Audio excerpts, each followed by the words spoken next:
Hello friends, this is Become Smart. I am at Bald Hills, which is 5.3 kilometers from the base. Base is at Malin Lake, which is in Jasper National Park, and I'll be going to the Bald Hill viewpoint.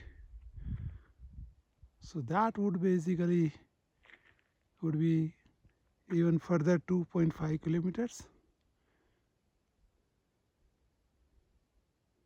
If one wants to return from here, it would be almost 9 to 10 kilometers depending upon which route you take. And if you go to the viewpoint, then it would be 14 kilometer plus. So I'm going for 14 kilometer plus loop.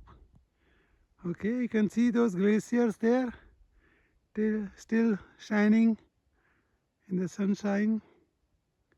You can see the river. Enjoy, take care.